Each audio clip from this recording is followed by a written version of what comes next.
وَلِمَنْ خَافَ مَقَامَ رَبِّهِ جَنَّتَانِ، جو شخص بن دیکھے دنیا کی زندگی میں اللہ کے سامنے کھڑا ہونے سے ڈر گیا، یعنی جس انسان کو اس سوچ نے تبدیل کر دیا، جس غافل شخص کی غفلت کو اس بات نے دور کر دیا، جس گناہگار کے گناہوں سے توبہ کی وجہ یہ بات بن گئی کہ یار میں نے کل اللہ کو فیس کرنا ہے، یار میں نے کل اللہ کے سامنے کھڑا ہونا ہے، یار میں نے اللہ کو کل منہ دکھانا ہے، ٹھیک ہے، تو اللہ تعالیٰ فرماتے ہیں کہ اس کے لیے 2 باغ ہوں گے، اور پھر وہ کیسے ہوں گے؟ کم سے کم دنیا سے تو اچھے ہوں گے، اور ایک دفعہ نہیں، اگر دنیا کو، ساری دنیا کو، اپنے گھر کو نہیں، اپنے محلے کو نہیں، یا وہ جگہ جو صرف تمہیں اچھی لگتی ہے، سوئٹزرلینڈ، یہ نہیں، ساری دنیا، اور ساری دنیا کی جتنی بھی خوبصورتیاں ہیں، ان کو اربوں ٹائم ملٹی پلائی کرو، تب بھی جا کے جنت کے ایک باغ کا مقابلہ نہیں ہوگا، ایک درخت کا مقابلہ نہیں ہوگا۔ تو اللہ تمہیں صرف اتنی سی اسٹرگل پر کہ تم اپنے آپ کو بدل دو، تم تنہائی کے گناہوں کو چھوڑ دو، تم اللہ سے ڈر جاؤ، یہ جتنی زندگی تمہاری بچی ہے یہ اللہ کے نام کر دو اور اچھے طریقے سے زندگی کو گزارو، اللہ رب العزت تمہیں اتنا بڑا ریوارڈ دینے والے۔ اب اگر تمہیں یقین ہوگا کہ ہاں یار اللہ دیں گے، تب جا کے یہ بات تمہارے دل پر اثر کرے گی، نہیں تو پتہ ہے شیطان تمہیں کیا سمجھائے گا، نہیں یار تم کہاں اس لائق بن سکتے ہو۔ اچھا اگر تم اس لائق نہیں بن سکتے تو پھر یہ بھی کہہ دو کہ قرآن میرے لیے نہیں ہے، پھر یہ بھی کہہ دو کہ میں اللہ کا بندہ نہیں ہوں۔ تو جب تم یہ مانتے ہو نا کہ میں اللہ کا بندہ ہوں، میں بھی قرآن سے فائدہ اٹھا سکتا ہوں، تو قرآن ہی میں یہ بات لکھی ہے، اور تم اس دنیا میں اللہ کی مرضی سے آئے ہو تو تم بھی ویسا بن سکتے ہو، تم بھی اللہ سے یہ ساری چیزیں لے سکتے ہو۔ یہ شیطان نے تمہیں صرف اللہ کی عطاؤں سے محروم رکھا ہوا ہے جو اس کا کام ہے، تو تم نے یقین اللہ پہ کرنا ہے، شیطان پہ نہیں کرنا۔ یہ نہ نہیں ہوگا، کیسے ہوگا، یہ ساری چیزیں شیطان تمہارے مائنڈ میں ڈالتا ہے، کیسے ہوگا، کب ہوگا، کون کرے گا، یہ اللہ پہ چھوڑ دو، اور تمہیں یقین اللہ پہ ہونا چاہیے۔ جب اللہ کہہ رہا ہے نا کہ دوں گا تو بس پھر دے گا۔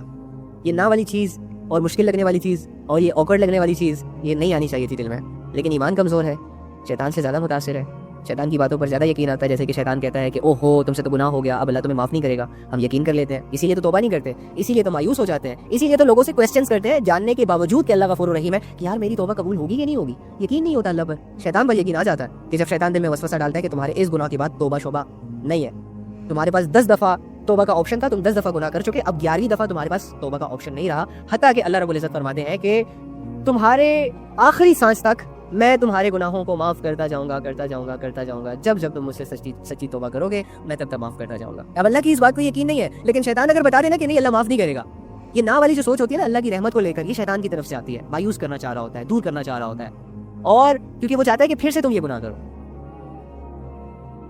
تو شیطان پر زیادہ یقین ہے ہمیں۔ اب دیکھو نا بہت سارے لوگ یہ بھی کہتے ہیں کہ یار تنہائی میں شیطان گناہ کرواتا ہے، وہ عقل کے اندھے، تو شیطان کو اتنا پاورفل سمجھ لیا تم نے کہ وہ تم سے، یعنی تم اشرف المخلوق، شیطان تو اشرف المخلوق نہیں ہے۔ اشرف المخلوق کسے کہتے ہیں؟ ایک بادشاہ ہوتا ہے، بادشاہ کسے کہا جاتا ہے؟ جس کے انڈر سارے لوگ ہوں، جس کا حکم پوری دنیا پر چلے، تو تم اشرف المخلوق ہو، اور تم ہی اپنی وزیروں سے ڈر رہے ہو، اپنے ایڈوائزر سے ڈر رہے ہو، تو پھر تمہارے بادشاہ ہونے کا حق تم خود ہی نہیں نبھا رہے۔ تو شیطان کو تم کہتے ہو کہ یار جی شیطان گناہ کروا لیتا ہے تنہائی میں، اچھا اور وہ رب کے بارے میں تمہارا کیا خیال ہے جو تمہیں یہ کہہ رہا ہے وَهُوَ مَعَكُمْ أَيْنَمَا كُنتُمْ وَاللَّهُ بِمَا تَعْمَلُونَ بَصِيرٌ، کہ میرے بندے تو جہاں کہیں بھی ہوتا ہے، جس کنڈیشن میں بھی ہوتا ہے، جس سچویشن میں بھی ہوتا ہے، میں تمہارے ساتھ ہوں، اور تو جو کچھ بھی کرتا ہے میں اس کو دیکھتا ہوں۔ تو تو کیا تنہائی میں یہ چیز سمجھتا ہے کہ شیطان ساتھ ہے اس لیے گناہ کروا لیتا ہے اور اللہ ساتھ نہیں ہے اور اللہ تجھے گناہوں سے بچا نہیں سکتے؟ ایکچولی میں اللہ رب العزت تیری سوچ پر تجھے چھوڑ دیتے ہیں، تیری چوائس پہ تجھے چھوڑ دیتے ہیں۔ شیطان آئے گا تجھے گمراہ کرنے کے بہانے بتائے گا تنہائی میں، لیکن ساتھ تیرے ساتھ اللہ بھی کھڑا ہوگا، اللہ کے محافظ فرشتے بھی کھڑے ہوں گے جو تیرے ڈیسیجن کو دیکھیں گے، جو تیرے فیصلے کو دیکھیں گے کہ تو کیا کرنا چاہتا ہے، تو بچنا چاہتا ہے یا کرنا چاہتا ہے۔ تو پھر اگر دل کی گہرائیوں سے تو یہ سوچ لیتا ہے نا کہ میں نے بچنا ہے، تو پھر تجھے بچا لیا جاتا ہے، لیکن اگر تو یہ سوچ لیتا ہے نا کہ نہیں بچنا مشکل ہے، نہیں کر سکتا، نہیں، تو پھر اللہ تعالیٰ چھوڑ دیتے ہیں تجھے اپنے حال پہ، اور پھر شیطان کا کام تو آسان کر دیتا ہے۔ تو اینی ہاؤ اللہ کے ہونے کا یقین نہیں ہے تجھے تنہائی میں، لیکن تنہائی میں یہ دعویٰ تو کرتا ہے کہ شیطان گناہ کروا لیتا ہے، یعنی تو شیطان کو پاورفل سمجھتا ہے اور اللہ رب العزت کو کچھ نہیں سمجھتا۔ شیطان کے پاس تو اسے یہ اختیار دے رہا ہے کہ وہ تجھے گمراہ کرے، لیکن اللہ رب العزت کے پاس یہ طاقت، یہ اختیار نہیں ہے کہ تجھے گناہوں سے بچا سکے۔ ایکچولی میں تیرا بلیف جو ہے نا وہ تھوڑا سا ڈسٹریکٹ ہوا ہے، تیرا تھوڑا سا ڈسمس ہوا ہے، تو اپنے بلیف کو تھوڑا سا اسٹرانگ کر، تو اپنے آپ کو 100% اللہ کو سونپ دے، تو اللہ کے فیصلوں پر راضی رہے، اس کی پریکٹس کر، تو اللہ کے فیصلوں کے سامنے اپنا سر جھکا، بھلے تیرا نفس چاہے نہ چاہے، بھلے تیری عقل تسلیم کرے نہ کرے، پھر دیکھ تو کیسے کیسے فیصلے کرتا ہے۔ اوکے، تو اللہ سے دعا ہے کہ اللہ تعالیٰ ہمیں بھی ان لوگوں میں شامل کرے کہ جو لوگ بن دیکھے اپنے رب سے اس دنیا کی زندگی میں ڈرتے ہیں، اور ان کو یہ ڈر گناہوں سے بچا لیتا ہے، بے حیائیوں سے بچا لیتا ہے، اور ان کی زندگی کو ضائع ہونے سے بچا لیتا ہے۔ جب انسان بے حیائیوں سے بھی بچ گیا، گناہوں سے بھی بچ گیا، زندگی کو ضائع کرنے سے بھی بچ گیا، تو دوسرا آپشن تو اس کے پاس نیکیاں ہی رہ جاتی ہے، اللہ ہی رہ جاتا ہے، آخرت ہی رہ جاتی ہے، تو آٹومیٹکلی دل وہاں کھینچا چلا جاتا ہے۔ تو بس جی اللہ سے دعا ہے کہ جو کہا سنا اس پر عمل کرنے کی توفیق عطا فرمائے۔ تنہائی کے گناہ جس کو چھوڑنا بہت زیادہ ضروری ہے، کل بھی اس پہ بات ہوئی، آج بھی اس پہ بات ہوئی، کل بھی انشاءاللہ تنہائی ہی کے گناہوں پہ بات ہوگی، کیونکہ کہ جب تک ہم ہمارے دلوں میں یہ بات جڑیں مضبوط نہ کر لے کہ ہم نے پہلی فرصت میں پہلی پریکٹس میں دل سے اس چیز کی سٹرگل کرنی ہے کہ خود کو تنہائی کے گناہوں سے آزاد کرنا ہے، اپنی تنہائیوں کو پاک کرنا ہے. اور کل میں آپ کو ایک ایسی حدیث سناؤں گا کہ اس کے بعد تو آپ کے دلوں میں تنہائی کے گناہوں کو کرنے کی خوف ڈیفینیٹلی پیدا ہو جائے گا اگر تم ایمان والے ہوئے، اگر تو تم اپنے آپ کو واقعی ہی گناہوں سے بچانا چاہ رہے ہو. اینی ہاؤ اللہ سے دعا ہے کہ اللہ تعالیٰ ہمیں ان باتوں پر عمل کرنے کی توفیق عطا فرمائے. دعا کر لیتے ہیں. اللهم إني أسألك بأن لك الحمد يا بديع السماوات والأرض يا حنان يا منان يا ذو الجلال والإكرام يا حي يا قيوم يا أرحم الراحمين يا رب العالمين يا أول أولين يا آخر آخرين يا ذي القوة المتين يا راحم المساكين. اے اللہ، اے تمام جہانوں کے مالک، اے تمام جہانوں کے خالق، اے تمام جہانوں کو پالنے والے، دیکھنے والے، سننے والے، جاننے والے، اے رب ہمیں معاف فرما. اے وہ ذات جو اپنی صفات میں کامل ہے، جو اپنی ذات میں کامل ہے، اے اللہ ہمیں معاف فرما. اے وہ ذات جو عبادت کے لائق ہے، اے وہ ذات جس سے ڈرا جائے، اے وہ ذات جس کی فرما برداری کی جائے، اے وہ ذات جو اکیلا ہے، جس کا کوئی شریک نہیں، جس کی تمام تعریفیں ہیں، جس کا اختیار پوری دنیا پوری کائنات پر ہے، جو چاہے کر سکتا ہے، کوئی پوچھنے والا نہیں، جو کمزوروں کا سہارا، بے سہاروں کا سہارا ہے. یا رب کریم، ہم تیرے کمزور سے بندے، گناہ گار بندے، غافل بندے، لا علم لا شعور بندے تیری بارگاہ میں اپنے گناہوں کو سمیٹ کر رکھتے ہیں اور ان گناہوں سے مرنے سے پہلے توبہ کرتے ہیں. اللہ ہماری توبہ کو قبول فرما. اللہ، تنہائی کے گناہ انسان کے سارے اعمال کو کھا جاتی ہے. اللہ، تنہائی کے گناہ انسان کے ایمان کو خراب کر دیتی ہے. اللہ، تنہائی کے گناہ انسان کو اپنے رب سے دور کر دیتی ہے. اللہ، ہم ہو چکے دور. اللہ، ہماری نیکیاں میں بھی ساری ضائع ہو گئی ہوں تنہائی کے گناہوں کی وجہ سے. اللہ، ہمیں ان گناہوں کے شوق سے آزاد کر دے، ان گناہوں کی لذتوں سے آزاد کر دے، ان گناہوں کی نحوست سے آزاد کر دے. اللہ، اگر کوئی شخص کسی بھی گناہ کا عادی بن چکا ہے، اس کے لیے وہ گناہ چھوڑنا مشکل ہے، لیکن اللہ تیرے لیے گناہ چھڑوانا آسان ہے. اللہ، تمام دنیا کے جتنے بھی لوگ، جتنے بھی مسلمان تنہائیوں کو خراب کر رہے ہیں، تنہائیوں میں گناہ کر رہے ہیں، اللہ ان کے دل میں اپنا ڈر، اپنا خوف، اپنی محبت ڈال دے. یا رب کریم، ہمارے دلوں کو بدل دے. یا رب کریم، ہم سے راضی ہو جا. یا اللہ، ہم نے آج تک جتنا تجھے ناراض کیا اس کی معافی مانگتے ہیں. اللہ، آج تک جتنی تیری نافرمانی کی ہے، اپنے آپ کو نقصان پہنچایا، اپنے اوپر ظلم کیا، اپنے حق میں اے اللہ ناانصافی کی، ہمیں معاف کر دے. اے اللہ، تو بے نیاز ہے. اے اللہ، تو احد ہے، تو صمد ہے. اے اللہ، ہمیں تو اپنے گناہوں کا جواب دینا ہے. یا رب کریم، آج اس دنیا میں زندہ رہتے رہتے ہی تجھ سے گناہوں کی معافی مانگتے ہیں، ہمیں معاف کر دے. جو لوگ اس دنیا سے چلے گئے ہیں وہ اپنے گناہوں کی معافی نہیں مانگ سکتے، ان کے لیے بھی معافی مانگتے ہیں. اللہ، ان کے گناہوں کو بھی معاف کر دے. اے اللہ، جو لوگ زندہ ہیں اور گناہوں میں مبتلا ہیں، یا رب کریم ان کے دلوں کو گناہوں سے موڑ دے، گناہوں سے پھیر دے، شیطان کی عبادت سے پھیر دے، شیطان کو دشمن اور تجھے اپنا دوست سمجھ کر تیری عبادت اور شیطان کی نافرمانی کرنے کی ان کو توفیق عطا فرما. اے اللہ، جو جس مسئلے کو لے کر پریشان ہے، اللہ اس مسئلے کو تو حل فرما. جو جس بیماری کو لے کر اللہ پریشان ہے، بیماریوں میں ہے، اس کی اس بیماری کو دور فرما. یا رب کریم، سب سے بڑا گھاٹا تجھے کھو دینا اور سب سے بڑا فائدہ تجھے پا لینا. اللہ، ہمیں اس گھاٹے سے بچا اور یہ فائدہ حاصل کرنے کی توفیق عطا فرما. اللہ، ہمیں ان لوگوں میں شامل کر دے جن سے تو راضی ہے، یا جو لوگ تجھ کو راضی کرنے کی کوششیں کر رہے ہیں اور تو ان کی کوششوں سے راضی ہے. اللہ، ہمیں ان لوگوں سے دور کر دے. اللہ، ہمیں ان لوگوں میں شامل ہونے سے بچا جن سے تو ناراض ہے اور جو تجھے ناراض کرنے کی کوشش کر رہے ہیں اور تو ان سے ناراض ہو رہا ہے. اللہ، ہمیں جنت والے اعمال کرنے کی توفیق عطا فرما. اللہ، ہمیں دوزخ میں لے جانے والے اعمال سے دور کر دے. یا رب کریم، ہمیں ہمارے نبی صلی اللہ علیہ وآلہ وسلم کو یاد کر کے، ان کو پڑھ کر، ان کی جیسی زندگی اور انہوں نے جو بتائی ہے زندگی، اس کو اسی طرح گزارنے کی توفیق عطا فرما. اے اللہ، ہماری موت ایسی حالت میں لانا کہ جس حال میں تو ہم سے راضی ہو. اللہ، جب تک تو ہم سے راضی نہ ہو تب تک ہمیں موت کی کیفیتوں سے نہ گزارنا. اللہ، ہمیں مرنے کے بعد اپنی بارگاہ میں اللہ قبر کے عذاب سے بچا لینا، حشر کی سختیوں سے بچا لینا، اور ایک برے فیصلے یعنی کہ میرے حق میں جو برا ثابت ہوگا جہنم، ہمارے حق میں جو برا ثابت ہوگا اللہ اس سے بچا لینا. یا رب کریم، جس طرح آج تک آپ نے ہمارے گناہوں کو چھپا کے رکھا اور اللہ کسی پر ظاہر نہ ہونے دیا، اسی طرح اللہ چھپا کر سارے گناہوں کو معاف کر دے. تجھ سے کوئی پوچھنے والا نہیں ہے. اللہ، ہماری دعاؤں کو قبول فرما، ہمیں اپنا تعلق عطا فرما، ہمیں اپنی محبت عطا فرما، ہمیں اپنے لیے قربانیاں کرنے کی توفیق عطا فرما، ہمیں اپنے لیے اپنے آپ کو بدلنے کی توفیق عطا فرما، ہمارے دل میں اپنا خوف پیدا فرما، ہمارے دل میں ایمان کے جذبے اجاگر فرما. کہ اللہ ہم سے راضی ہو جا. آمین. اللہم صلی علی محمد النبی الامی وعلی آلہ وسلم تسلیما کثیرا کثیرا. Okay guys, thank you so much. آپ لوگوں نے اس وقت بھی ٹائم دیا، ویٹ کیا. آپ لوگوں کے اس خلوص کی میں دل سے شکر گزاری کرتا ہوں اور اللہ سے دعا کرتا ہوں کہ اللہ تعالیٰ آپ کی اس طلب کو برقرار رکھے. اللہ رب العزت آپ کے ان حوصلوں کو ٹوٹنے نہ دے. اللہ رب العزت ایسے ہی آپ کو اپنی یاد سے جوڑے رکھے. میں ذریعہ ہوں، دوسرا ذریعہ ہے، کوئی اور ذریعہ ہے، جو بھی ہے، بس اللہ رب العزت آپ کو ہمیشہ اپنی یاد سے، اپنی محبت سے، اپنے ذکر سے جوڑے رکھے.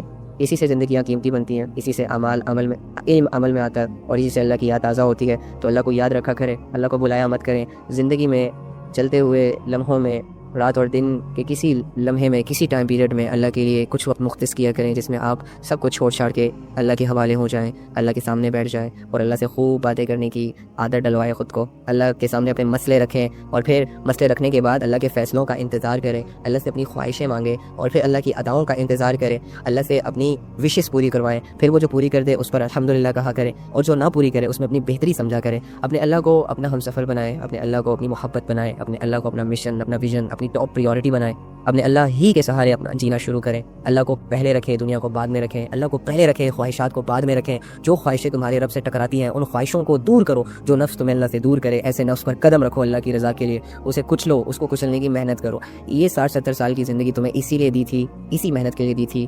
باقی ساری تمہاری ضروریات ہے, لہٰذا ضروریات میں لگ کر اپنی زندگی کے مقصد سے غافل نہ ہو جانا. شیطان یہی اسٹرگل کرے گا اور اس سے شیطان کی جیت اور تمہاری ہار ہوگی. اور اب یاد رکھنا اللہ بے نیاز ہے. اپنا بہت سارا خیال رکھیے گا, دعاؤں میں یاد رکھیے گا. زندگی رہی تو کل ملاقات کرتے ہیں انشاءاللہ. اور آپ سب سے جاتے ہوئے ہمیشہ کی طرح ایک بات کہوں گا کہ آپ سب میری دعاؤں کا حصہ ہیں. میں آپ سب کے لیے دل سے دعائیں کرتا ہوں. جو بھی مجھے جہاں سے سن رہا ہے اللہ کے لیے سن رہا ہے. میں اس نیت, اس خلوص کی قدر کرتا ہوں. جو بھی مجھے وقت دے رہا ہے اللہ کے لیے دے رہا ہے. میں اس وقت کو ایز اے امانت استعمال کرتا ہوں, ایز اے امانت سمجھتا ہوں اور اس میں خیانت کرنے سے ڈرتا ہوں. اس کے علاوہ میں آپ لوگوں سے اللہ کی رضا کے لیے محبت کرتا ہوں. اللہ سے دعا کرتا ہوں کہ اللہ تعالیٰ ہماری اس محبت کو خالص رکھے اور ہمیں بھی ان لوگوں میں شامل کر دے کہ جو لوگ عرش کے سائے کے نیچے ہوں گے اس ریزن کی وجہ سے کیونکہ دنیا میں ان لوگوں نے آپس میں جو محبت رکھی, تعلق رکھا, وہ اللہ کے لیے رکھا. تو بہت ساری عزت میری طرف سے آپ کو, آپ کے گھر والوں کے لیے ڈھیر ساری دعائیں. بس پریشان نہ ہوا کریں اور خوش رہنے کی کوشش کیا کریں. دیکھیں آپ کی پریشانیاں, آپ کے دکھ, آپ کی نگیٹیوٹیز, لوگوں کا ظلم, جتنا آپ ان چیزوں کو سوچیں گے آپ کے قیمتی لمحات اتنے ہی ضائع ہوں گے. اگر آپ کو کوئی برا بلا کہتا ہے نا تو وہ 10-20 منٹ برا بلا کہہ کر چلا جاتا ہے اور وہ خود بھول جاتا ہے.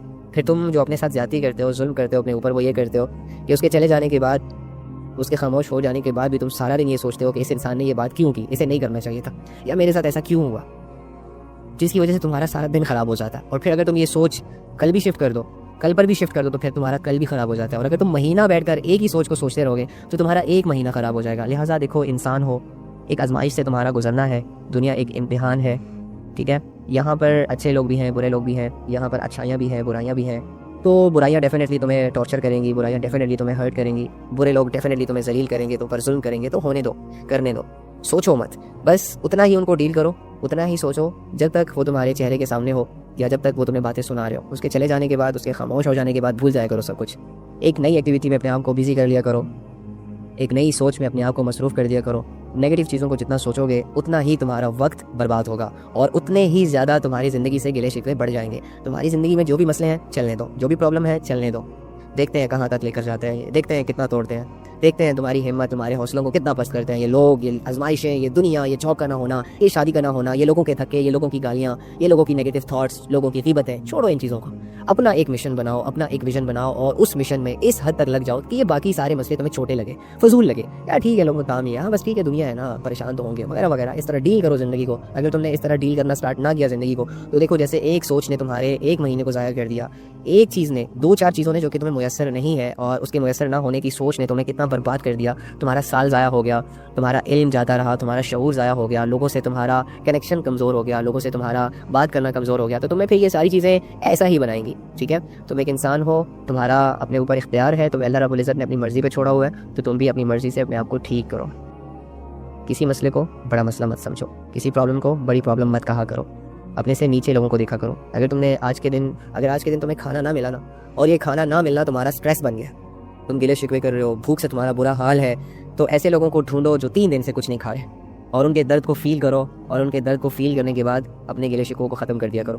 اگر تم جاب لیس ہو, تمہیں جاب نہیں مل رہی اور گھر کے رینٹ بھی تمہارے اوپر آ گئے, اس کے علاوہ تمہارے بلز بھی تم نے پے کرنے ہیں اور لوگوں کی باتیں بھی تمہیں سننی پڑ رہی ہیں, تو یہ چیز تمہیں کھا رہی ہے اندر ہی اندر سے. تو ایسے لوگوں کو ڈھونڈو جن کے گھر ہی نہیں ہے, جن کو جب وہ سڑک پر سوتے ہیں تو سڑک پر صفائی کرنے والا ان کو اٹھا دیتا ہے, جب کسی دکان کے سامنے سوتے ہیں تو دکان کا آنر انہیں ان کی نیند ڈسٹرب کر دیتا ہے. یعنی جو چلتے پھرتے اذیتوں میں ہوتے ہیں, تم ان کے درد کو فیل کرو تو تمہیں تمہاری پرابلم ہلکی لگے گی.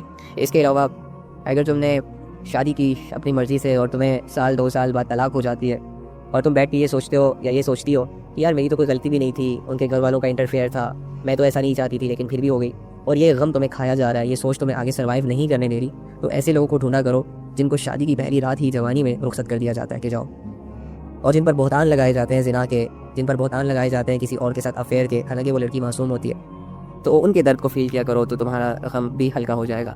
اس کے علاوہ اگر تمہارے پاس پیسے نہیں ہیں تو, اور پیسے نہ ہونا جس کی وجہ سے تمہاری ضروریات پوری نہیں ہو رہی, جس کی وجہ سے تمہارے بہت سارے جائز کام بھی نہیں ہو رہے, تو ایسے لوگوں کو دیکھا کرو کہ جن کے پاس, تمہارے پاس تو چلو 2 سال سے پیسہ نہیں ہے, تو ایسے لوگوں کو دیکھا کرو جنہوں نے آج تک 5,000 کے نوٹ کی شکل بھی نہ دیکھی ہو, اور وہ مانگ مانگ کے لوگوں سے کھاتے ہوں. کبھی ایک گاڑی کا شیشہ کھٹکھٹاتے ہیں اور ان سے 10-20 روپے کے لیے گالیاں کھاتے ہیں, کبھی ایک در پر جاتے ہیں, دروازہ کھٹکھٹاتے ہیں, منتیں کرتے ہیں, فلسفے رکھتے ہیں ان کے سامنے, اپنی مجبوریاں رکھتے ہیں, لیکن لوگ انہیں لاتے بھی مار دیتے ہیں. تو پھر تمہیں ان کا درد, ان کی اسٹرگل اپنے غم پر بھاری محسوس ہوگی. اوکے, اس کے علاوہ بھی بہت ساری پرابلمس ہوتی ہیں انسان کی لائف میں.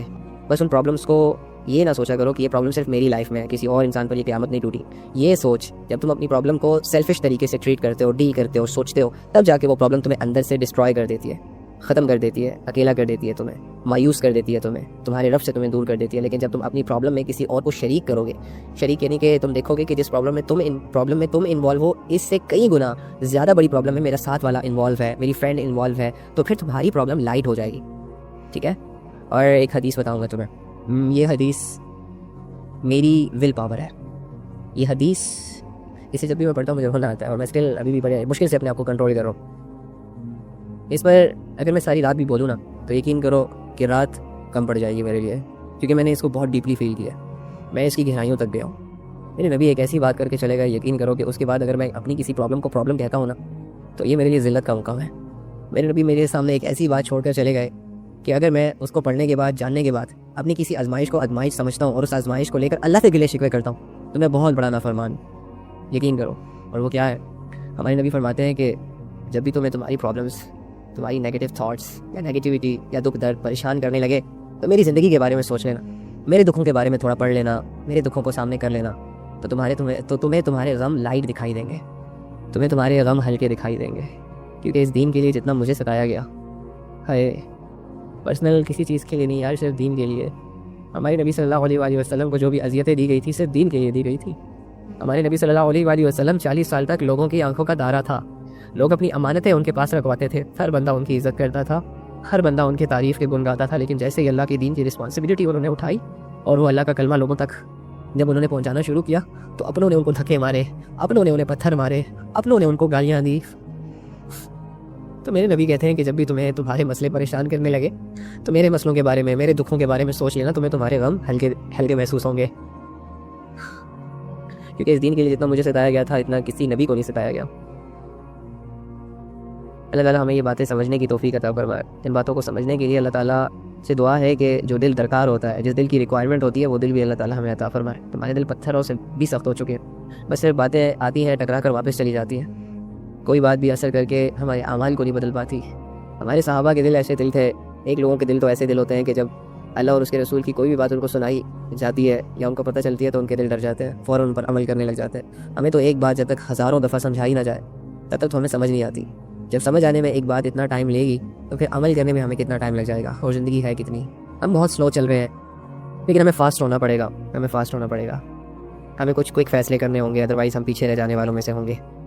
تو بس کوشش کیا کریں میرے بھائی اور میری پیاری بہنوں, اللہ کی رحمت بہت بڑی ہے اور اللہ کی ڈھیل بھی بہت سخت ڈھیل ہے. تم رحمتوں کی طرف جاؤ, تم اللہ کی ڈھیل سے ناجائز فائدہ مت اٹھاؤ. تم اللہ کو اپنا رہبر, اپنا ہم سفر بناؤ, نہ کہ اللہ سے دور ہو جاؤ, اللہ سے بیزار ہو جاؤ, اللہ سے منہ موڑ لو. کیونکہ جو لوگ اللہ سے منہ موڑتے ہیں ان کو پھر کوئی راستہ دکھائی نہیں دیتا. تمہاری زندگی کی کامیابی کا ایک ہی راستہ ہے, وہ اللہ ہے. اگر تم اس راستے کو بند کر دو گے نا تو دنیا کا کوئی بھی دوسرا راستہ تمہیں کامیاب نہیں کر سکتا. ہاں, الجھا ضرور سکتا ہے, پریشان ضرور کر سکتا ہے, وقتی نفع بھی دے سکتا ہے, وقتی تمہیں تمہارے نفس کو لبھا بھی سکتے ہیں, انٹرٹین بھی کر سکتے ہیں, لیکن کامیاب نہیں کر سکتے. تو ایسے راستوں کا انتخاب کرنا جو انسان کو اپنی ہی زندگی میں گم کر دیں, ایسے راستوں کا انتخاب کرنا کہ جن راستوں پر چل کر اللہ دور ہو جائے, ایسے راستوں کی طرف ایک مومن کا چلے جانا اس کو زیب نہیں دیتا. مومن کا ایک ہی راستہ ہے اور وہ ہے اس کے اللہ کا راستہ. اسی راستے پر اس کو کامیابیاں ملتی ہیں. تو آپ لوگ اسی راستے کے مسافر بنیں, اسی راستے پر بلیو کریں اور اس راستے پر آنے والی ہر مصیبت پر صبر کریں, ہر مشکل کو آسان سمجھیں اور ہر ملنے والی چیز کو اپنے لیے اللہ کی طرف سے ایک ریوارڈ سمجھیں. بہت شکریہ, اپنا بہت سارے خیال رکھیے گا. دل تو نہیں کرتا آپ لوگوں سے چلے جانے کا, دل نہیں کرتا آپ لوگوں کو چھوڑ کے جانے کا، آپ لوگوں سے بات، کیونکہ گھنٹے گزر جاتے ہیں پتہ ہی نہیں چلتا، ایسا لگتا ہے جیسے کہ ابھی بات شروع کی تھی اور ابھی ختم ہو گئی۔ بہت پیارے لوگ ہو آپ لوگ، بہت خوش قسمت لوگ ہو آپ لوگ، بہت قیمتی لوگ ہو آپ لوگ، لیکن کیا کریں، جانا پڑتا ہے، چھوڑنا پڑتا ہے۔ جانا اور چھوڑنا ہی اس دنیا کی حقیقت ہے۔ دل نہیں لگا سکتے، کسی چیز کو پرماننٹ نہیں سمجھ سکتے۔